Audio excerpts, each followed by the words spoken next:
My brother, you need to watch this. We're going to talk about Botswana, South Africa, Zambia, Angola. And this is very important. But before we talk about these 4 countries, I want to tell you something. Do you know sometimes negative things don't always bring negative things, right? Remember back in time during COVID, we were all scared. I was scared at least. I thought it looked like Armageddon. Are we going through the end of times or something? I mean, mask in the face, don't move next to a person. You're going to be arrested, people getting fired at work. It was bad and very scary. In some countries like France, they were told if you don't get vaccinated, you can't go to theater, you can't go to restaurants, you can't eat in a cinema, you can't do nothing. You can't even travel. It was scary. But COVID has brought some good things. Like what? Like working from home, right? Did you think about that? Now, today, the majority of people, if not the majority, a lot of people can work and enjoy working from home, especially women. I mean, how beautiful it is. You have your wife working from home, and from time to time, when she takes a break, you know what you have to do. Anyway, it's nice, right? Today, working from home has become one of the criteria for many people, before they take a job. They'll go like, can I work from home? If yes, great. If I can't, then no, I'm looking for the next opportunity. Well, let's go to Iran. You see Iran? Okay. You know what's happening in Iran? Bad things. Explosion, bombs, a war, right? You see this place here? It's called the Strait of Hormuz. It's been closed. And there's an economical reverberation that is absolutely crazy. That's a crazy English, reverberation. No, that means, you see what this means? When something happens in Iran, it goes like this. That's the reverberation. We don't need that, man. That's English. I'm not an Englishman. Anyway, let's stay focused. Now, the Strait of Hormuz have made Botswana make a very good decision, my brother. Very, very good decision. Botswana is moving toward a great decision, and you're going to love this. So, this Strait of Hormuz has been closed. And because it's closed, many people are suffering from it. How are they suffering from it? They're suffering from it because fuel has to go through this place. Because fuel for most countries come from the Gulf. Now, because the fuel can't go through this place because Iran has blocked it, the price of the fuel and oil, or whatever you call it, is going high and high and high and high. Now, let's get to our points. Angola, you see Angola on the map, has asked this country here, Botswana, to join them in what? In a venture of what? Of building a processing plant for oil. Congratulations. I'll explain. Pick up my coffee first. Pick up and clap your hand. Yes, thank you very much. You see, but for you to drive your car, you need to have petroleum or gas or whatever you call it, okay? But it doesn't come as petroleum or gas or anything. It comes as crude oil. Crude oil is this dark thing you see here. You see it? This is crude oil. It's what comes under the earth. Before you put it in a car, you have to process it. You can't put it in a car. It won't work. It will kill your car. You have to be processed in a company, in a refinery. It has to be processed so you can put it in a car. Now, many African countries do not have refineries. Okay? Even the countries that produce crude oil don't have refineries. So most of African countries that produce oil will send it to a foreign country elsewhere to be refined, then resold back to them. Now, South Africa, Nigeria, Egypt, and Algeria are some of the countries that actually can refine oil. South Africa doesn't have crude oil, not a lot. They import crude oil. So when they import crude oil, some from the Strait of Hormuz. Only 20% of South African oil come from Hormuz. The majority of South African oil come from Nigeria. Did you know that? You see, well, now you don't like the Nigerians. Okay, anyway, let's get on track. Botswana also needs oil or petroleum. Where does Botswana petroleum come from? It comes mainly from South Africa, at least 70% of it, and some other countries like Mozambique and other places. However, a lot of it comes from South Africa. But now, because things are going south in the Strait of Hormuz and things are moving around, Botswana has seized an opportunity to change things around. Just like COVID now working from home. I'll explain. We are together, right? Angola has offered Botswana an opportunity to build a processing plant together. This processing plant will process the crude oil in Africa so they can consume directly in Africa. So they don't have to send the crude oil to some country somewhere there, then to buy the finished product back in Africa. Congratulations again. Pick up my coffee. Pick up my coffee. So Angola has offered Botswana 30% equity stake. Angola, you can see this is Angola. Angola has oil, a lot of it. Now, Angola usually takes its oil, or its crude oil, will send to another country to go get processed, or will sell. You know what I mean? Now, Angola want to process its own oil as well. They have oil, they also want a processing plant. But the processing plant is expensive. It goes up to $6 billion. That's the minority. So Angola sees an opportunity and offered Botswana 30% equity stake, saying, hey, my brother, I have something nice I'm doing here. If you bring 30%, we can do it together. And you can have 30% ownership or stake to this stuff that we have here. So it's called the Lobito Oil Refinery Project. The Botswana minister, as you can see here, I just murdered Botswana minister, that's how you say it, of Mineral and Energy confirmed in Parliament that talks have started following President Duma Boko's visit to Angola. And it is still preliminary negotiation and assessment. We want to see African presidents visiting another African country so they can bring good things to us. Look how I'm sweating.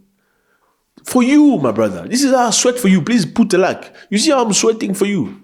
So this is the president of Botswana. He went to Angola to have a discussion. And whilst they were there with his brother from Angola, they say, you know what, let's do this together.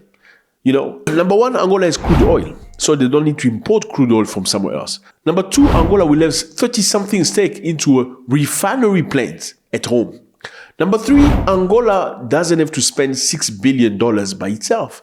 They can all share the cost. The good thing is, it's not just Botswana. Zambia also is involved. They've offered 26% to Zambia. Congratulations. Yes. Okay. So when is this going to be completed? They're projecting to 2027.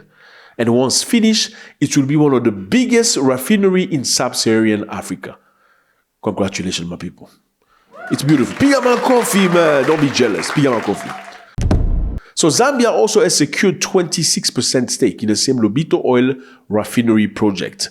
What does Zambia want to achieve? Zambia want to achieve energy security, reduce heavy dependence on imported refined fuel. You need to produce your own stuff back home, so you don't have to worry about somebody's war. They can fight over there and kill each other. You're still good. You have fuel, you have petroleum, you have gas. Number two, Zambia want to lower cost and have reliable supply. Because if you have things from somewhere you've invested, you can get it at a cheaper price. And you're 100% sure because you are processing it. Okay? This is direct access to refined product via pipeline. So it's going to come, look at Zambia, look at Angola. Pipeline from Angola all the way to Zambia, avoiding any volatile global markets or long transportation route. You see, Africans are waking up. Number three, Zambia is going to get economic benefit, like potential revenue from refinery margin, creations of jobs. Many Zambians will stop running away, going to Great Britain. They will stay in Zambia and get jobs. Many Zambians will stop working for the Chinese. They will get jobs. Positioning Zambia as a more self-sufficient, in terms of energy. Now, what is Botswana going to win? Botswana is going to reduce exposure and geopolitical shock, like what's happening now. So Botswana doesn't care anymore. I mean, if South Africa is affected, Botswana will be affected because Botswana imports from South Africa.